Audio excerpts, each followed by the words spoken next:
प्रणाम। राम राम। महादेव के नाम निकला वारंट, जज साहब बने संत। वृंदावन की बात है।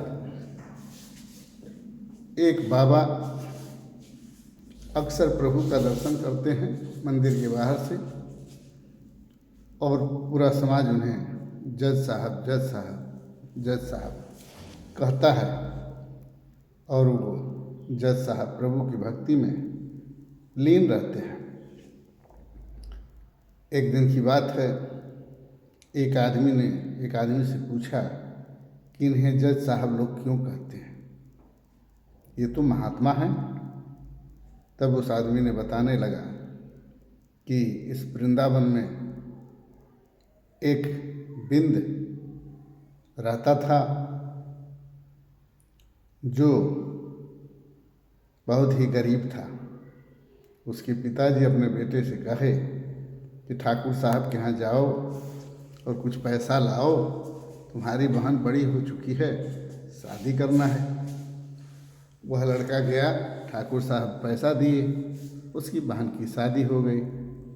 शादी होने के बाद वो चली गई अपने ससुराल। इधर लड़का बाहर चला गया कमाने, क्योंकि सेठ जी का जो पैसा भरना था। कमा कर जब लौटा तो पिताजी से कहा कि पिताजी, ठाकुर साहब का पैसा वापस कर दिया जाए, क्योंकि कर्जा ज़्यादा दिन रखना ठीक नहीं है। फिर उनके पिताजी ने कहा कि हाँ बेटा, ठाकुर साहब का पैसा दे आओ। ठाकुर साहब के पास वो लड़का पहुंचा, और पहुंचने के बाद ठाकुर साहब को सारा कर्जा दिया, और ठाकुर साहब एक पर्चा निकाल के लिख दिए, तुम्हारा पैसा अदा हो गया। जब पर्चा उसे दिए तो बोले कि तुम देख लो पर्चे को क्या लिखा है। तो उसने कहा कि जो भी लिखा है शंकर जी जाने। उसने ठाकुर साहब जी ने सोचा ये आवश्यकता से अधिक सीधा है, क्यों न इसे धोखा दिया जाए।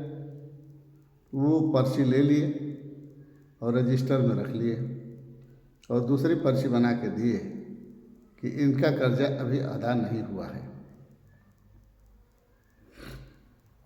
वह पर्ची लेकर वह चला गया। कुछ दिन के बाद जज साहब उसके यहाँ सिपाही ठाकुर साहब उसके यहाँ आदमी भेजे कि ठाकुर साहब अपना पैसा मांग रहे हैं। तो जब उसके यहाँ गया तो बिंद ने कहा कि हम तो सारे पैसे ठाकुर साहब के दे चुके हैं। तो ठाकुर साहब जाकर अपने ठाकुर साहब के आदमी ने ठाकुर साहब से ये बात कही। जब कही तो ठाकुर साहब ने कहा कि हम केस कर देंगे, इस पर मुकदमा कर देंगे, ये अपने आप को समझता क्या है। और जा कर के कोर्ट में मुकदमा डाल दिए। शंकर जी सब देख रहे थे। मल्लाह के घर वारंट गया, मल्लाह पेशी में गया। जज साहब ने पूछा कि ठाकुर साहब का पैसा तुम क्यों नहीं दे रहे? तो उस मल्लाह ने कहा कि जज साहब, हम तो इनको पैसा दे चुके हैं। तो जज साहब ने कहा कि क्या कोई गवाह था जब पैसा दिए थे? तो जी हमारे शंकर जी थे। शंकर जी कौन है, कहाँ रहता है? तो फलाने मंदिर में रहते हैं। यह सुनकर जज साहब शंकर जी के नाम से वारंट काट दिए। वारंट काटे तो वारंट लेके उनका आदमी पहुंचा मंदिर में, तो वहाँ एक महात्मा जी थे। उससे पूछा कि भाई शंकर जी कहाँ हैं इस मंदिर में? तो उन्होंने कहा कि शंकर जी तो यहीं हैं, साक्षात बैठे हैं, देखिए। फिर वो वारंट दिया और कहा कि शंकर जी के नाम से वारंट है, आएंगे शंकर जी तो दे दीजिएगा। वह भक्त लिए और प्रभु के चरणों में वारंट रख दिए। फिर दूसरे दिन पेशी हुआ और जज के जो पेशकार या जो चपरासी होते हैं उन्होंने 3 बार पुकारा, शंकर जी हाजिर हों, शंकर जी हाजिर हों, शंकर जी हाजिर हों। एक बूढ़ा बुजुर्ग आदमी कांपते हुए अदालत में पहुंचा, जिसके चेहरे पर अपार तेज और चमक थी।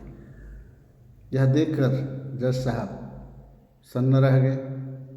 लेकिन जज साहब तो जज साहब, वो पूछे, ये बताओ, ये ठाकुर साहब का पैसा इस आदमी ने दिया कि नहीं दिया? शंकर जी ने कहा कि दिया। तो उन्होंने कहा, क्या सबूत है? तो सबूत यही है कि उनके फलाने कोने में एक अलमारी है, घर के फलाने कोने में एक अलमारी है, उस अलमारी में एक डायरी है, उस डायरी की पुस्तक के अंदर एक कागज़ है, वही गवाही है, वही सबूत है। तुरंत जज साहब सिपाही भेजे, वहाँ गए, वह कापी मिली, उसके अंदर देखा गया कि मल्लाह का सारा पैसा चुकता हो गया। वह कागज़ लेकर सिपाही जज साहब के पास पहुँचा और मल्लाह को बरी कर दिया गया। अब जब शंकर जी की तरफ जज साहब देखना चाहे तो वो चले गए थे। जज साहब सोचने लगे, आखिर शंकर जी कौन है?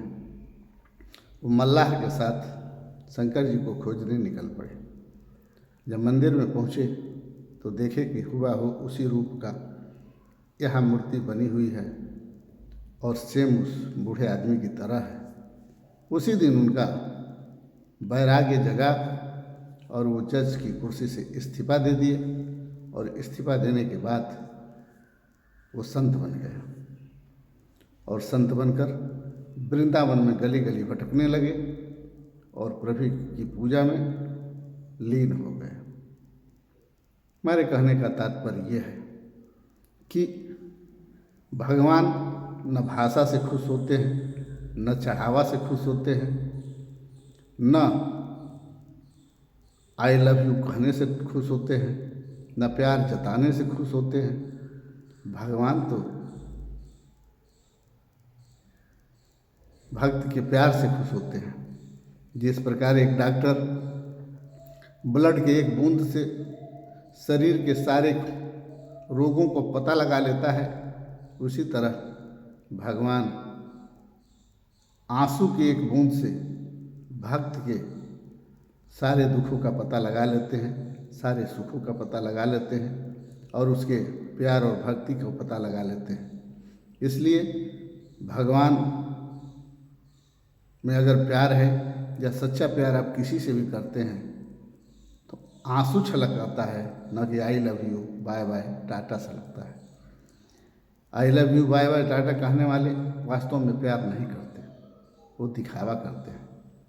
जो प्यार करता है अपने प्यार को देखते ही उसके आँख में आंसू भर जाता है और तड़प तड़प कर रो पड़ता है। जैसे कि कृष्ण भगवान के यहाँ पहुँचने के बाद सुदामा जी को देखकर प्रभु के आँख आंसुओं से लिप्त हो गए और उनके आंसुओं से ही सुदामा जी के पैर धुल गए। इसे प्यार कहते हैं। प्यार दिखावा नहीं होता। उसी समय से जज साहब संत बन गए और संत बनकर वृंदावन में भ्रमण करने लगे। आज भी उनको कभी कभी लोगों ने देखा है। इसी सब बातों के साथ ये कहना चाहेंगे कि प्यार एक प्रमाण नहीं होता। प्यार छलक जाता है, प्यार दिख जाता है।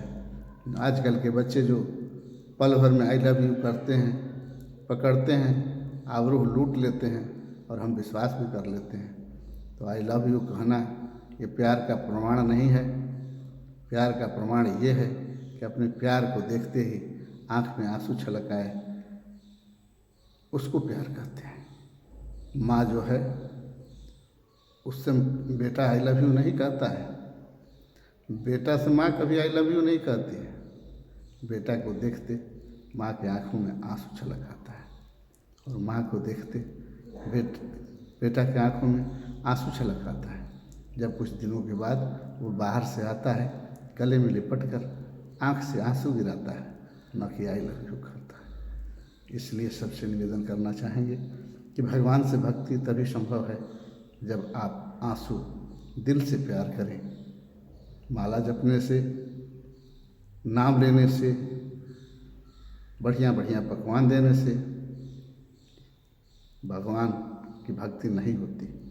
भगवान की भक्ति दिल से होती है, और जब दिल से होती है तो आँख से आंसू छलक जाते हैं। वही भगवान की भक्ति है। इसी सब बातों के साथ सभी देशवासियों को प्रणाम, वंदन, अभिनंदन और निवेदन कि दिखावे से बचें, धोखा से बचें और लोगों के दर्द को समझने का प्रयास करें। वही भक्ति है। जय हिंद, जय भारत, जय सर्व समाज।